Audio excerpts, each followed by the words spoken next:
வணக்கம் நண்பர்களே. இந்த வீடியோ நம்ம மாணவ மாணவிகளுக்காக. நண்பர்களே, இதுவரையிலும் நான் போட்ட வீடியோ ஷேர் பண்ணுங்கன்னு நான் யார்கிட்டையும் சொல்லலை. பட் ஆனால் இது ஸ்டூடெண்ட்ஸ்க்கு ரொம்ப ரொம்ப யூஸாக இருக்கும். அதனால் உங்களுக்கு டைம் இருந்ததுன்னா இந்த வீடியோவை ஷேர் பண்ணுங்கள். தேங்க்யூ. மாணவர்களே, இப்போ நீங்கள் ஆனுவல் எக்ஸாம் பக்கமாக வந்துருச்சு. இதில் நாம் யாருக்காக இந்த வீடியோ அப்படின்னு பார்த்தீங்கன்னா, பிலோ ஆவரேஜ். ஏன்னா அந்த ஸ்டூடெண்ட் நமக்கு ரொம்ப ரொம்ப ஒரு முக்கியமான ஸ்டூடெண்ட். இப்போ ஆவரேஜ் எபோ ஆவரேஜ்லாம் அவன் சக்ஸஸ் பண்ணிடுவாங்க, போயிட்டே இருப்பாங்க. ஸோ இப்போ நமக்கு யார் முக்கியம்னா அந்த பிலோ ஆவரேஜ் ஸ்டூடெண்ட் தான் ரொம்ப முக்கியமான ஸ்டூடெண்ட்டு. அதனால் அந்த ஸ்டூடெண்ட்டுக்காக தான் இந்த வீடியோ. இப்போ நீங்கள் ஏன் இந்த பிலோ ஆவரேஜ் அப்படின்னு அந்த ஸ்டூடெண்ட்டை ஏன் நம்ம சொல்கிறோம்? அது என்ன, ஆவரேஜ் ஸ்டூடெண்ட்ஸு எபோ ஆவரேஜ் சொல்கிறோம், நம்ம ஏன் பிலோ ஆவரேஜ் அப்படின்னு ஏன் இந்த ஸ்டூடெண்ட்டை சொல்கிறோம் அப்படின்னா, இது சும்மா 10th வந்த உடனே உங்களை பிலோ ஆவரேஜ் சொல்கிறதுலாம் கிடையாது. 11th 12th வந்த உடனே உங்களை நீங்களாம் சரியாக படிக்க, அதனால் பிலோ அப்படிலாம் சொல்கிறது கிடையாது. நீங்கள் ஃப்ரம் பிகினிங்கில் இருந்து நீங்கள் படிக்கும்போது உங்களுக்கு கரெக்டான டீச்சர்ஸு அமையாமல் இருந்திருக்கலாம். இல்லை டீச்சர்ஸ் அமைஞ்சிருந்து நீங்கள் உங்கள் ஃப்ரெண்ட்ஸ் கூட சேர்ந்து ஒழுங்காக படிக்காமல் இருந்திருக்கலாம். பேரண்ட்ஸ் சொல்கிறத கேட்காமல் இருந்திருக்கலாம். நீங்கள் ப்ராப்பராக படிக்காமல் இருந்ததுனால எப்படியோ இந்த பேரை நீங்களாக தேடிக்கிட்டீங்க பிலோ ஆவரேஜ் ஸ்டூடெண்ட்டுன்னு. சரி, அதனால் ஒன்றும் தப்பு இல்லை. ஸோ பிலோ ஆவரேஜ் ஸ்டூடெண்ட்டும் ஆவரேஜ் ஸ்டூடெண்ட்டாக முடியும். ஆவரேஜ் ஸ்டூடெண்ட்டு எபோ ஆவரேஜ் ஸ்டூடெண்ட்டும் சக்ஸஸ் பண்ண முடியும். ஸோ இங்கே என்ன விஷயம் கேட்டிங்களா, முடியுங்கிற ஒரு வார்த்தை மட்டும்தான் உங்களுக்கு தெரியணும். ஸோ முடியும் அப்படின்னு அந்த வேர்ட்ஸுக்கு அர்த்தத்தை நீங்கள் புரிஞ்சுக்கிட்டீங்கன்னா கண்டிப்பாக இந்த பிலோ ஆவரேஜ் ஸ்டூடெண்ட்டும் எபோ ஆவரேஜ் ஸ்டூடெண்ட்டாக நீங்கள் மாறிடுவீங்க. சிம்பிள் லாஜிக் அது. சரி, அப்போ உங்ககிட்ட இருக்கிற அந்த நெகட்டிவ் தாட்ஸ் என்ன அப்படின்னா, இந்த சப்ஜெக்ட் நமக்கு வரமாட்டேங்குது, இந்த லெசன் நமக்கு புரிய மாட்டேங்குது, இது நமக்கு வராது. நீங்கள் திங்க் பண்ணுறது பூராமே நெகட்டிவாகவே திங்க் பண்ணிங்களா, எதுவுமே உங்களுக்கு வராதுங்கிறத உண்மை. சரி, இப்போ ஃபஸ்ட்டு உங்களுக்கு நான் என்ன சொல்ல வரேன்னா, முன்ன படிப்புங்கிறது என்ன ஃபஸ்ட் நீங்கள் தெரிஞ்சுக்கிங்க.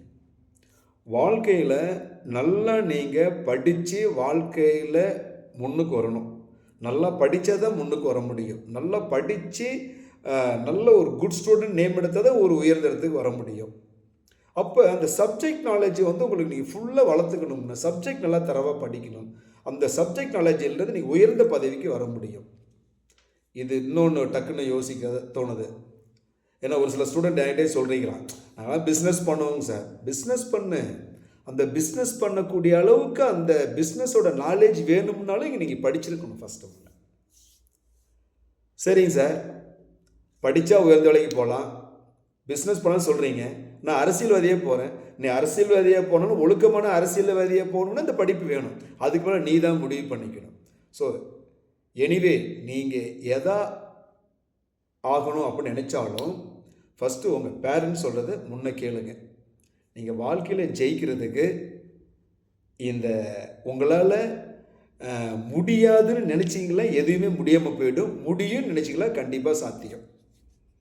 இப்போ நீங்கள் ஒரு பிலோ ஆவரேஜ் ஸ்டூடெண்ட்டாக இருந்து நீங்கள் எபோ ஆவரேஜ் ஸ்டூடெண்ட்டாகவே உங்களால் படிக்கிற விஷயத்திலே முடியல அப்படின்னா நீங்கள் எப்படி ஒரு தொழில் செஞ்சு நீங்கள் எப்படி சக்ஸஸ் பண்ண போகிறீங்க? அது ஒன்று. இதுவே முடியல அப்படின்னா நீங்கள் எப்படி ஒரு நல்ல ஒழுக்கமான அரசியல்வாதியாக வர முடியும்? ஸோ அதையும் நீங்கள் தான் பார்க்கணும். அப்போ ஏன்னா உங்கள் மைண்டில் இருக்கிறது எல்லாமே முடியாது. இப்போ முடியாதுங்கிற ஒரு வேர்டு உங்கள் மைண்டுக்குள்ளே இருக்கிற வரையிலுமே உங்களால் எதையுமே செய்ய முடியாதுங்கிறத யதார்த்தமான உண்மை. அப்போ மை டியர் ஸ்டூடெண்ட், நீங்கள் என்ன பண்ணணும், ஃபஸ்ட்டு நீங்கள் தொழில் பண்ணுங்கள், அது அப்புறம். நீங்கள் அரசியல்வாதியாக வாங்க, அது அப்புறம். அதெல்லாம் தூக்கி மூட்டை கட்டி வைங்க. இப்போ உங்களுக்கு என்ன தேவை, நல்லா படிக்கணும். இப்போ நீங்கள் வந்து ஒரு சில ஸ்டூடெண்ட் வந்து நம்ம ஃபெயில் ஆகிடுமோ அப்படிங்கிற ஒரு பயத்தில் கூட இருப்பான். அந்த பயம் அவனை துரத்திட்டு இருக்கும். எதுக்கும் பயப்படாதீங்க.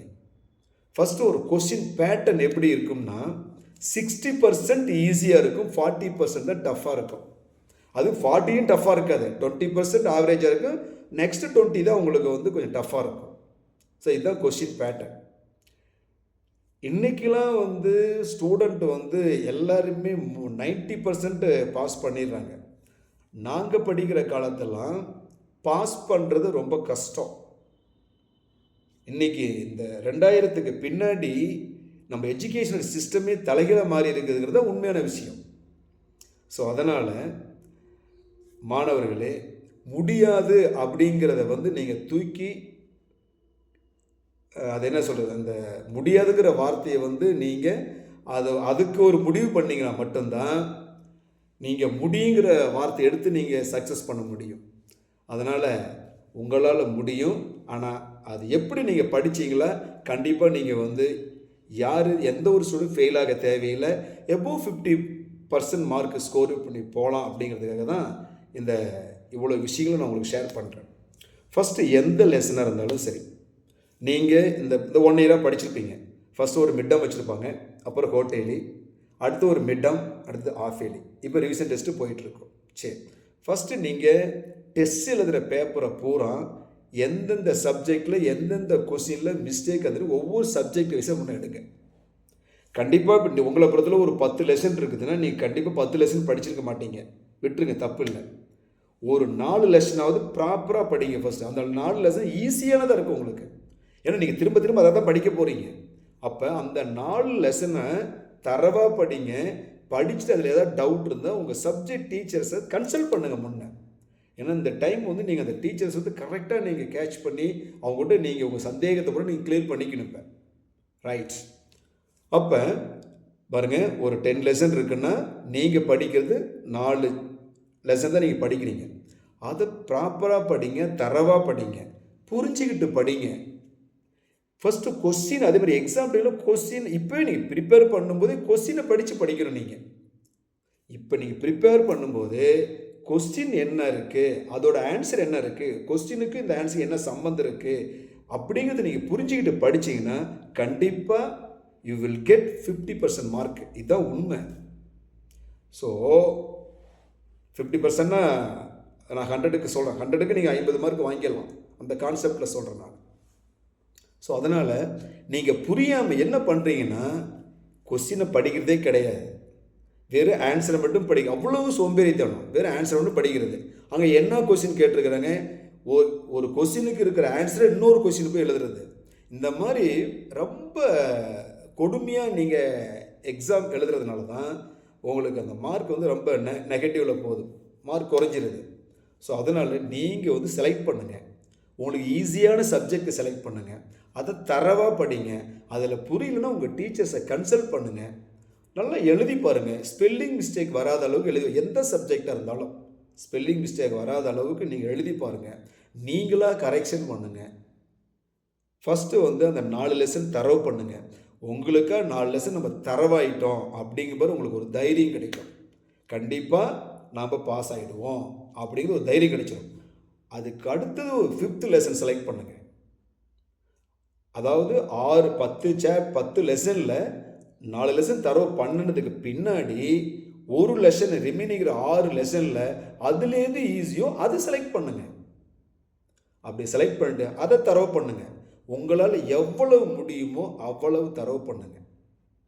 உன் ஃப்ரெண்டு 80 மார்க் வாங்குறான்லாம் வருத்தப்படாதீங்க. அதெல்லாம் நீங்கள் முன்னாடியே வருத்தப்பட்டு இருந்துருக்கணும், நாம் ஜெயிக்கணுமே அப்படின்னு சொல்லி. கடைசி டைமில் போய் அவனை கம்பேர் பண்ணிக்கிட்டு நீங்கள் வந்து சக்ஸஸ் பண்ணுறதை மறந்துடக்கூடாது. நீங்கள் என்ன பண்ணணும், ஒரு 50 மார்க் ஸ்கோர் பண்ணணும், ஒரு 60 மார்க் ஸ்கோர் பண்ணணுமா எனஃப். உங்களால் எவ்வளவு முடியுமோ அவ்வளவு ப்ராப்பராக படிங்க, கொஸ்டினை புரிஞ்சுக்கிட்டு படிங்க. தெரியலன்னா டவுட்ஸ் உங்கள் டீச்சர்ஸ் கேளுங்க. அப்படியே உங்கள் டீச்சர் டவுட் கேட்குறதுக்கு கஷ்டமாக இருந்தாலும் இந்த மொபைல் வச்சு ரொம்ப கேம்லாம் விளையாண்டுலாம் தூக்கி போட்டுட்டு யூடியூப்பில் எடுத்து உங்களுக்கு எந்த சப்ஜெக்ட்டு அதில் எந்த லெசன் புரியலையோ யூடியூப்பில் போட்டிங்களோ உங்களுக்கு எல்லா லெசனும் வருது, தரவை அதில் பார்த்து ப்ரிப்பேர் பண்ணுங்கள். ஸோ எவ்வளோ வாய்ப்புகள் இருக்குது மாணவர்களே. இதை நீங்கள் தரவு பண்ணிக்கிட்டீங்களா, யாருமே ஃபெயில் இல்லைங்கிறது உண்மை. எக்ஸாம் எழுதும்போது, அதாவது எக்ஸாம் எழுதும்போதுன்னா அதுக்கு முன்னாடி நீங்கள் ப்ரிப்பேர் பண்ணிக்கணும். ஒரு தடவைக்கு நான் நல்லா ஃபுல்லாக தரவை ரிட்டனாக எழுதி பார்த்துக்கணும். டயக்ராம் நீட்டாக அழகாக போட்டு பார்த்துக்கணும். சும்மா கண்ணை பண்ணு இருக்கக்கூடாது. எக்ஸாம் பேப்பரில் அடித்தல் ஓவர் ஹெட் இருக்கவே கூடாது. ஸோ அப்படிலாம் இருந்தீங்கன்னா கண்டிப்பாக நீங்கள் கண்டிப்பாக சக்ஸஸ் பண்ண முடியும். எக்ஸாம் பொறுத்தளவு கொஸ்டின் பேப்பரு உங்களுக்கு இதாக கொடுத்துட்றாங்க, கொஸ்டின் படிக்கிறதுக்கு டைம் கொடுத்துட்றாங்க. அந்த டைம்லேயே நீங்கள் என்ன பண்ணலான்னா, எந்தெந்த கொஸ்டின் நமக்கு தெரியுங்கிறது நீங்கள் செலக்ட் பண்ணிக்கலாம். ஃபஸ்ட்டு நான் முன்ன சொன்ன மாதிரி ஃபஸ்ட்டு ஒரு 4 லெசன் ஈஸியாக 4 லெசன் படிங்க. அதிலே நீங்கள் 50 மார்க் கண்டிப்பாக வாங்கிடுவீங்க. அதை முடிச்சுட்டு அடுத்த லெசன் செலக்ட் பண்ணும்போது ரிமைனிங் 6 லெசனில் எது ஈஸியோ அதை செலக்ட் பண்ணுங்கள். கண்டிப்பாக அப்படி நீங்கள் ப்ரிப்பேர் பண்ணிங்கன்னா ஈஸியாக மார்க் ஸ்கோர் பண்ணலாம். ஏன்னா மாணவர்களே, வாழ்க்கையில் படிப்பு இல்லை அப்படின்னா உங்கள் எதிர்காலம் ரொம்ப கேள்விக்குறியாக போயிடும்.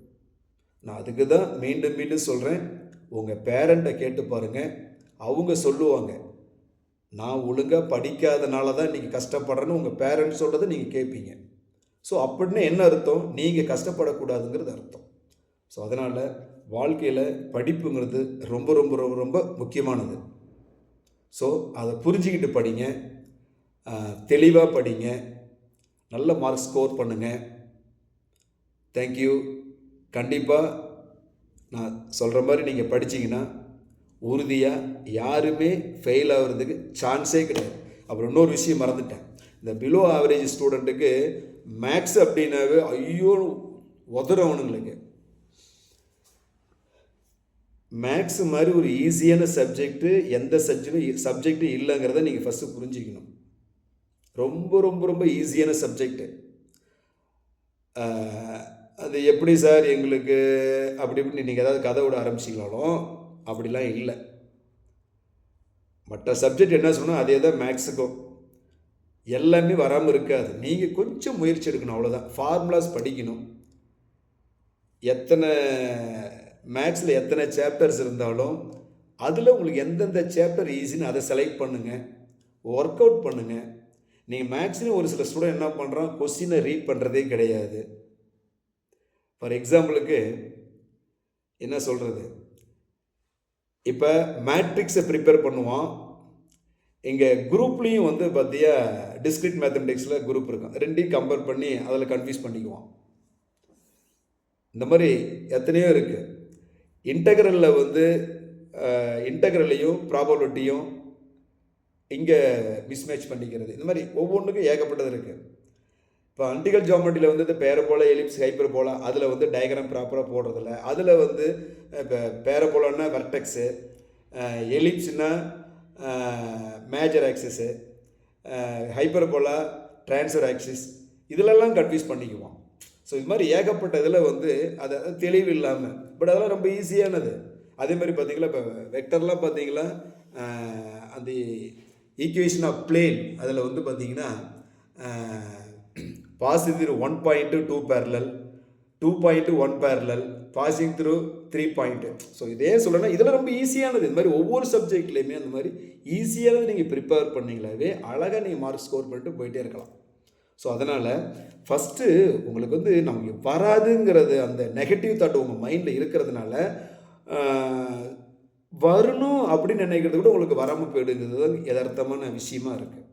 அதனால் உங்களால் ஜெயிக்க முடியும். நீங்கள் எல்லா லெசனும் ப்ரிப்பேர் பண்ண வேண்டாம். உங்களுக்கு ரொம்ப ஈஸியானதை மட்டும் ஒரு 25% ப்ரிப்பேர் பண்ணுங்கள். அதை ஃபஸ்ட்டு சக்ஸஸ் பண்ணுங்கள். அது முடித்த உடனே உங்களுக்கு ஒரு இன்ட்ரெஸ்ட் வந்துடும். அதுக்கடுத்து ஒரு லெசன் ப்ரிப்பேர் பண்ணுங்கள், அதை சக்ஸஸ் பண்ணுங்கள், நல்லா ஒர்க் அவுட் பண்ணுங்கள். இந்த கொஸ்டினை தரவாப்படிங்க, அதுக்கூட ஆன்சர் தரவாப்படிங்க, நீட்டாக எழுதி பாருங்கள். உங்கள் டீச்சர்ஸ்கிட்ட கொடுத்து செக் பண்ணுங்கள், கரெக்ஷன் பண்ணுங்கள்.